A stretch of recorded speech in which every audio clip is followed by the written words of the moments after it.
Hey everybody, it's Mike Jeff for ChicagoJazz.com, and this is episode 89 of Jazz This Week, live from Johnny O's, with my special guest, Chris Greene. Saxophonist Chris Greene stops by. We're going to talk about his show coming up at Space, January 28th, and a whole lot more. Stick around.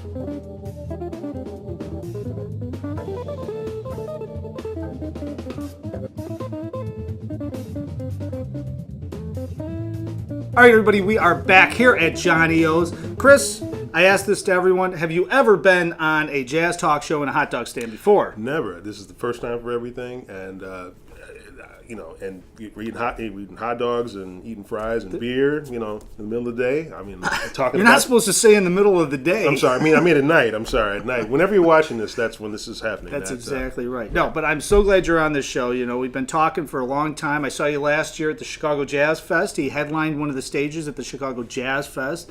He's constantly putting out new releases. His latest release is Boundary Issues, of course, available at Amazon, iTunes, Bandcamp, my website, chrisgreenejazz.com. Now, how many releases do you have? Wow, total, let's see, six studio releases and three kind of giveaway bootleg kind of things. So you've got about 9 releases just under your own name. Yeah. Not to mention whatever else you've been on, obviously, as a sideman and everything else. So, I mean, in this day and age, and I always, look at things like the amount of material you're putting out is one thing, but also he backs it up with a lot of performances as well. We were talking earlier before we came on. So you got inspired to play music. You ended up going to the University of Indiana for jazz. Yep. Now, did you play? You're from Evanston? Yes, played at Evanston. So did all the typical, high school, junior high band stuff. Coming up in stage band and marching band and all that kind of stuff. And then somewhere around my senior year of high school, it really hit me. Like it was my hobby, but I really like to do it. And older musicians were asking me to sit in with their bands and everything. So, and I really didn't, again, it was just a hobby. I'm like, something I'd like to do, but, musicians older than me were asking me to play with them. So I'm like, okay, maybe I should pursue this. And if I'm going to do it, I should, study it at school. And, from there, I just went off to Indiana. And so now, jumping back to Evanston, though, Evanston Township, I mean, the high school there, they have a killer music program, right? Because they have a jazz fest there and everything. They do. I would say it's even better now, but when I was there, it was really good. And then my senior year, a guy by the name of David Fodor, he took over the jazz band, and then he just basically, and I was the right guy at the right time because he was, he saw that I was really into playing, and so he was, giving me opportunities to play and put me on to like community bands. I was this little punk kid that was trying to figure out how to play, and he was throwing me all these opportunities. And so you were like playing with community bands. So there's like older guys in those bands, and that's a fast way to learn. Exactly. So I'm playing with these guys that are way better than me, and have been playing longer than me. That are like, you're a little flat there, kid, or push your mouthpiece in, and like, whatever. What do they know? And I'm like, okay, maybe they do know something that I don't know. So, but it was a lot of fun. That's an incredible experience to be able to do that with like older guys. I mean, I know when I was in high school, I had the same experience when I was in senior year, and it was just like you learned so much so fast. Absolutely. And I can carry that on, like, with teaching or whatever, or mentoring or whatever I do. But it's just a valuable experience that you don't get to as much of it anymore, just because a lot of the older people that we look to, like the Von Freemans that imparted wisdom, are not with us anymore. So, if I can kind of be some kind of example like that, I'll be happy. Well, and also since we're talking about this subject before we go to Indiana here for school, but like these days, I think when you were coming up and I was coming up on the scene here in Chicago around the same age, there were still those guys that would pull you aside and say, "Hey, man, don't do that. Yeah. Do not play that. I don't know what you're doing." But I don't think you get that as much anymore. Everybody's kind of just nice. Everybody's cool. And they don't give you that feedback, the immediate feedback that really helped me. Yeah, I mean, there've been a couple times, like at jam sessions, a couple of times. Like one was a guy that was, I think it was a bass player. I forgot his name, but it was weird. I'd been really working on like my time and just trying to be as accurate as I could. And for whatever reason, I just like, all right, I think I've done enough with this metronome thing. I just kind of put it aside. And for whatever dumb reason, I stopped working with my metronome. And I was playing, and this bass player was just like, you have some really nice ideas, but your time was just terrible. And it was just like, it was a shock. I was like, what? Wait.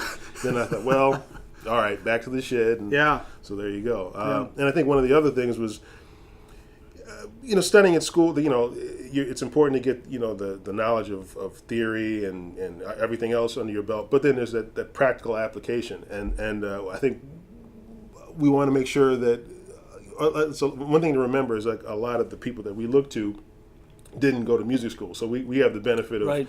The brainy stuff with, all the historical analysis. But at the same time, there's that playing out in public and playing with other musicians and everything. And another guy kind of took me aside and was just like, one of the coldest things somebody ever said to me was just like, where'd you go to school? It was like, I went to Indiana University. It was like, yeah, it kind of sounds like it. And he walked away. and I thought, oh, he was complimenting me. And like 10 years later, hey, that was 10 years later. He was not being nice, But it was right. I think I was probably playing a little too inside the lines and not really playing with the other musicians, right? And I was too much in my own head and not playing with the other people around me. And so I think that's a big thing that you cannot learn until you get out on the scene. Absolutely. I mean, you just don't know. Absolutely. Because it's one thing to play with a college band, a high school band, or something like that, where it's rehearsed, it's in this confined area, and everything's like, it's a whole different ball game, as you know. When you're making music in real time with other musicians that have, different ideas, different conceptions, and so you have to figure out, that common ground between you and the other musician to make the music sound as good. And I think at a particular time in my early 20s, I was just so focused on like playing good and playing all the right things that it's like, okay, I need to, play good and play all the right things with other people. And So now you went to the University of Indiana, mm-hmm. jazz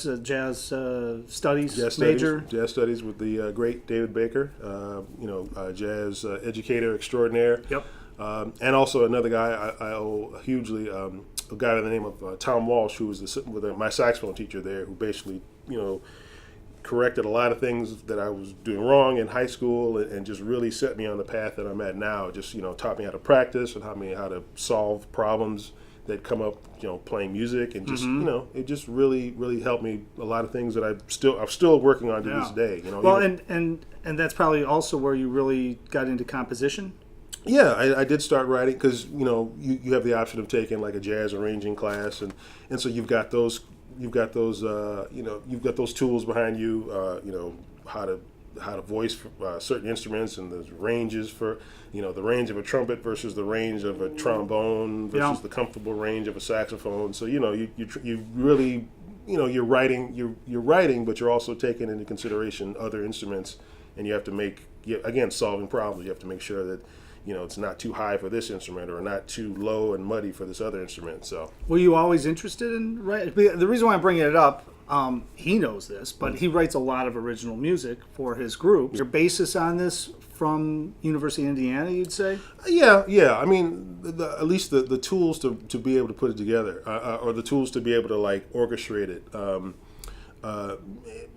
At least I think I'd written a little bit in high school and a little bit more in college, but like once you kind of get outside and start to lead your own band and you want to start to arrange things, you have more time to do it. With college, you can write a little bit, but you've got a jury over here or a concert to prepare for over there. But I would still do some writing. But the seeds or the impetus was definitely started in school. So you're there, you get your jazz studies degree. Mm-hmm. How did you end up? Obviously, you're from Evanston. Right. Is that just why you came back to Chicago? I think that's just, I never really had any plans to go to New York. I mean, one of those things, if the opportunity came, I would do it. But I think Chicago's a good place I think Chicago's a great place to work.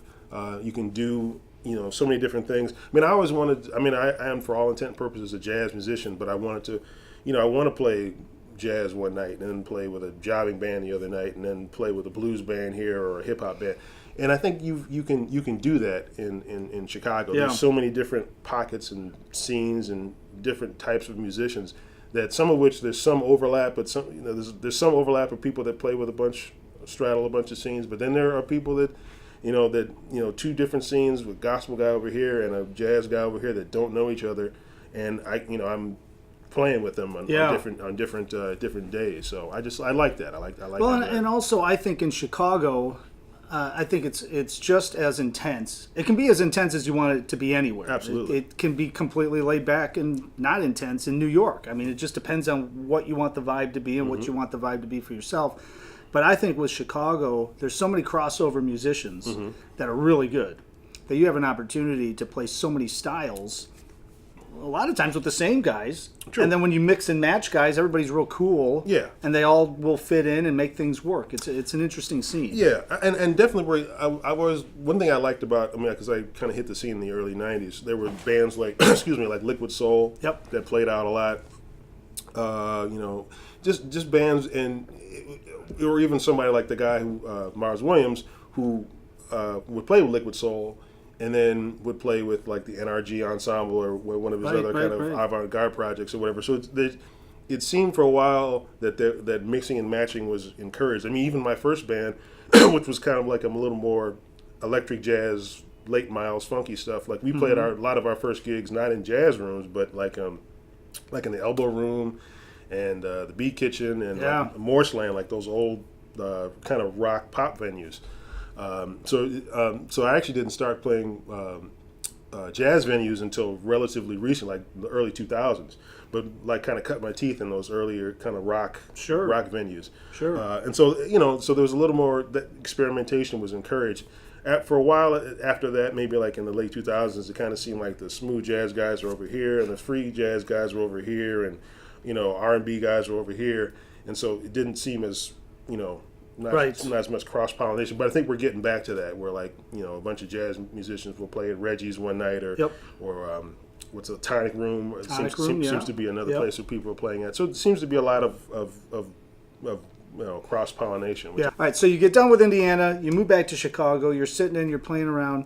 Now, how long have you had the Chris Greene Quartet? Obviously, it's named after you. Right.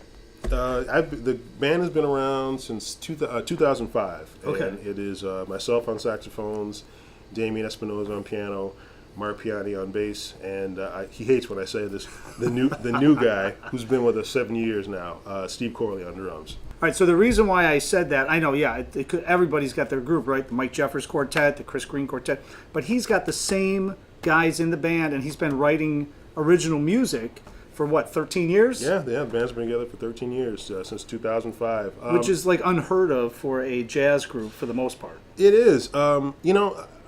There are a multitude of wonderful players in the great city we live in, and part of the reason why I wanted to have a band to develop music with over time, and we part of jazz history, has great players, but it also has great bands that were able to evolve and develop over time. Mm-hmm. Coltrane's band, Mingus's band, Monk's band, Ellington's band, the Basie band, just bands that were There's able something to be said for playing together. Right, and really honing your chemistry and and just being able to being able to communicate certain, or you're leaving a lot of, like, you'll write things and you want them to bring their personality to it, but then there are certain things that I don't even have to say because we've been playing together so long. There's certain cues that I can give, or a certain look that I can give to go to the next section of a song, and that just comes with like playing together for so long, and it's just been but part of it I wanted to have a band to develop with, but also was like I would go see some of my favorite players, and you'd see like a bunch of really, really killer bands, but and playing original music, but everyone's kind of got their head buried in the charts, which is fine if it's a really pretty tricky tune, but you don't really get that oomph because everybody's really concentrating on not screwing the music up. Whereas if everybody's had time to play and internalize trickier, more complex things, it comes out a little more organic. Well, I mean, and taking it to another style, right? I mean, how often do you go see an original rock band and everybody's got their head down in a music stand? That's true. Exactly. I mean, exactly. Just right. That's very true. Like, and you want, obviously jazz and, John Coltrane and Kiss are two different, different things. Right.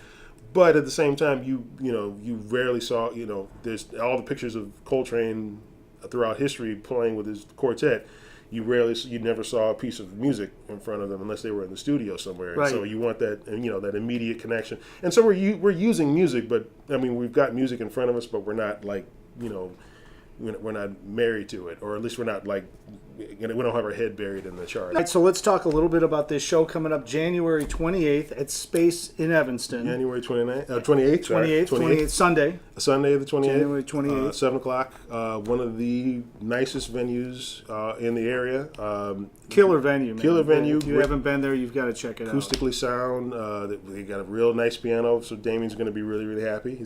So he loves when he doesn't have to lug his keyboard anywhere. So. Well, and I love the sight lines in there too, because you're close to the stage, but you're not like sitting on the stage. Absolutely. It's really, and acoustically, you've played there before. Yes, acoustically, it's a great. I mean, I've been there both as a player and as an audience member. It's a great place to see a show, great place to play. All right, so that's at 7 p.m. 7 p.m. January 28th, Yes. Sunday night. All the information at ChrisGreeneJazz.com. I have my 3 picks. Okay. And we already had your pick, which was your show. Yes, that's fine. Which was the obvious pick for you. So January 28th. Now I have 3 picks. I always have to say a disclaimer. Okay. So everyone knows that this is a disclaimer. And my disclaimer is that these are my 3 picks. These are the picks that I think a casual music fan, somebody that wants to get out and experience some live music, somebody that might not know where to go but wants to experience a jazz club in Chicago should go, and they will probably enjoy the music regardless of the genre they like. But by no means are these the only places and the only gigs happening throughout this week and weekend. So be sure to check ChicagoJazz.com for all the information. Now, my 3 picks, we're going to start off Winters Jazz Club the night before your gig, Yes. January 27th. Ben Patterson's back in town, Chicago, and Ben, I don't even, he's from Philly, I think, but he's back in town. He lived in Chicago for a long time, moved to New York. He's coming back in town with his trio. He will be at Winters Jazz Club January 27th. Great player, really swinging. I'm sure you've met Ben before. Oh yeah, wonderful player, and great room too. Winters is a great room. So It is. It's a great room right there in Streeterville. So get out there, wintersjazzclub.com for all the information, and that's coming up January 27th at Winters. Okay, now I'm going to jump over to the Greene Mill. The Greene Mill have obviously music 7 nights a week. They go till 4 or 5 o'clock in the morning. But every Monday night when she's in town, Patricia Barber and her trio are there. She is a world-renowned musician. She's from Chicago, but she travels everywhere. So when you have a chance to see her live at the Greene Mill, 9 p.m., she's there every Monday. Check the schedule because sometimes she's on tour. That's the place to be. So Monday nights, Patricia Barber trio at the Greene Mill. 3rd pick, Chichito Valdez Trio. He's in town. He's going to be at the Jazz Showcase Thursday through Sunday. Chris, I know you know the Jazz Showcase Yes, been there. very well. Yep, great room. Great room, incredible spot. Institution, Chicago institution, of It course. is. And there's $5 parking right behind the Jazz Showcase. yes. I always like to mention that because that's unheard of. in Absolutely, a jazz club with its own parking space. That's incredible. Yes, jump on that. So Chichito Valdez will be in town, his trio, Thursday through Sunday, and of course Sunday afternoon, 4 p.m. Save the Children matinee, thanks to Joe Siegel. Kids 12 and under get in free, and all the information at jazzshowcase.com. Chris, thank you for being on the show. Thank you. I Thank you for appreciate this. it. I'm sure everybody's going to go check out ChrisGreeneJazz.com. Yes. Have a great show on the 28th. Thank I'm you. sure you will. And now, I always say this because this is my tagline, but and I'm sure you agree with me. Hopefully, we will see some of you out seeing some shows, seeing some different things happening throughout the city. But if I don't see you somewhere this weekend, hopefully I will see you somewhere out on the scene.